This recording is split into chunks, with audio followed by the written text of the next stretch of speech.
Hey everyone, I'm Jason. I'm a second year MFA student. My art practice is interdisciplinary, and most recently I've been working in process-based drawing and installation with some elements of performance and interventions in public spaces. I make art primarily to learn about myself and the world, and an overarching question from which many others seem to spring is, what does it mean to be human? My inquiry-based practice embraces an ongoing fixation with the unfixable, particles and waves forever in motion, identities fluid, change constant and inevitable, and a fascination with pattern and rhythm. Other ongoing curiosities and strategies revolve around systems, language, ritual, rules, time, and chance. The questions I have determine the strategies I use for investigating them, including which materials and processes I use, including assemblage, sculpture, sound, and video. I entered this program with enthusiasm, but without a super clear sense of what I was looking to get out of it. The one question I knew I was investigating was, under the sort of blanket question, what does it mean to be a human being? What does it mean to be an artist? What is an artist? I spent the first semester reading and writing a lot and talking with faculty members. I was also making a variety of things, including a lot of drawings using experimental materials and processes and invented tools. Facilitated by conversation with my faculty mentor, Barbara Campbell Thomas, I investigated similarities and differences between my daily walking practice, which was physically and perceptually open, my drawing practice, which was arguably closed and tight. My body was hunched over a table, making dense textures of lines on a pretty small scale. So, for the rest of the semester, I explored using my body in new ways, making very large gestural marks and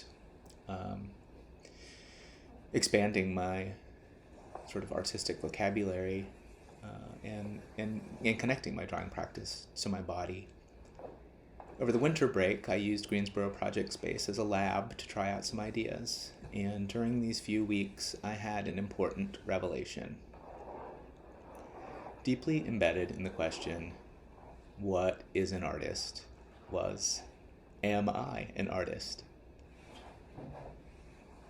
When I realized that was the question I'd been circling, and that the answer was yes, and I was able to sort of let go of some ideas that I'd had before about what it meant to be an artist and could just be one, there was a powerful settling in me.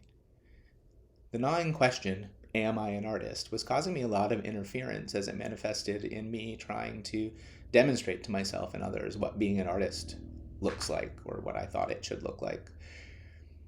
Now, with that problem mostly resolved, the space that my previous question had been taking up was immediately filled with two new questions. What can art do? And what can I do? At the beginning of the spring semester, my practice took an unexpected and initially uncomfortable turn when I asked, what do people need right now? One thing, I thought, was human connection in the physical world. So I made a picket style sign with the message, rooting for you, bud, and headed to the closest nearby public space, a street intersection relatively busy with automotive and pedestrian traffic. This intervention would last 100 days, placing my body in public, holding a sign with a new message each day that introduced a moment of lightness or encouragement to passersby. I constantly learning from the observations of the previous day and generating new questions. Through this process, I continued to learn to follow my compulsions to wherever they lead, trusting that whatever the outcome, I will have learned something by the end.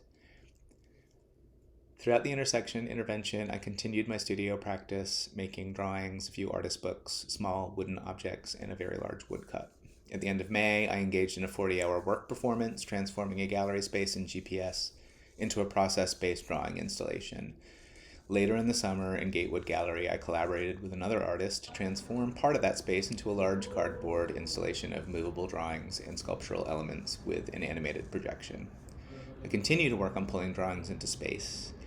As I head into the second year, I have a few questions coming into focus around language and its modes, storytelling, and the relationship between repetition and variation.